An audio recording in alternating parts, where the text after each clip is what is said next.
Hello viewers, আসসালামু আলাইকুম। মচমচে বা ক্রিস্পি বেগুনির রেসিপি নিয়ে আবারও হাজির হয়ে গেলাম মমস কিচেন থেকে। রেসিপিটি ভালো লাগলে অবশ্যই আমার চ্যানেলে লাইক, কমেন্ট, শেয়ার ও সাবস্ক্রাইব করে যাবেন। সম্পূর্ণ ভিডিওটি না টেনে দেখবেন। বেগুনি তৈরি করার জন্য প্রথমে আমি একটি ব্যাটার তৈরি করে নেব।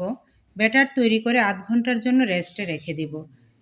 ব্যাটার তৈরি করার জন্য একটি বাটিতে নিয়ে নিয়েছি 1 কাপ পানি, আর নিয়ে নিয়েছি সেই কাপ দিয়ে 1.5 কাপ পরিমাণ বেসন।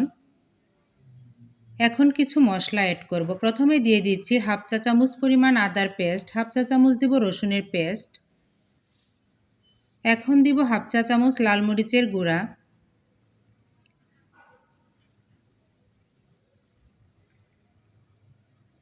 আর দিব 1/2 চা চামচের চেয়ে সামান্য একটু বেশি হলুদের গুঁড়া। আমি এখানে কোনো ফুড কালার ব্যবহার করি না, আপনারা চাইলে ফুড কালারও সামান্য পরিমাণে ইউজ করতে পারেন। এখন স্বাদ মতো লবণ দিব, আর দিব 2 টেবিল চামচ পরিমাণ কর্নফ্লাওয়ার। কর্নফ্লাওয়ার দিয়ে আমি ভালোভাবে মিশিয়ে নেব।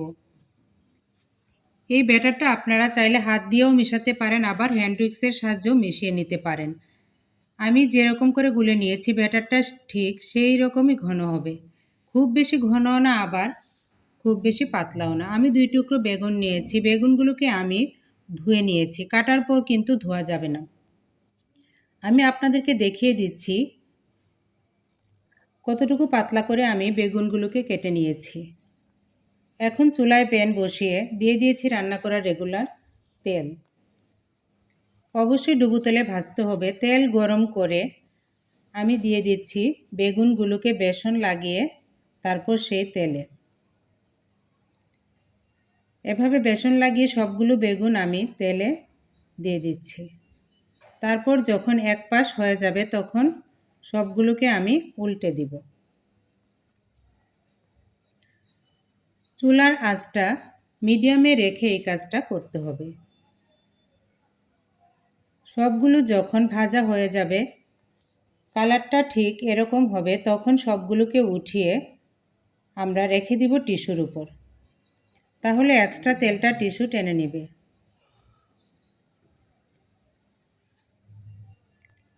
এভাবে করে আমি সবগুলো বেগুনি ভেজে নিচ্ছি। রেসিপিটি ফলো করে অবশ্যই আপনারা বাসায় ট্রাই করবেন, আর আপনাদের এক্সপিরিয়েন্স শেয়ার করবেন মেসেজের মাধ্যমে। এভাবে সবগুলো ভেজে আমি পরিবেশন করব। রেসিপিটি ভালো লাগলে অবশ্যই আমার চ্যানেলে লাইক, কমেন্ট, শেয়ার ও সাবস্ক্রাইব করে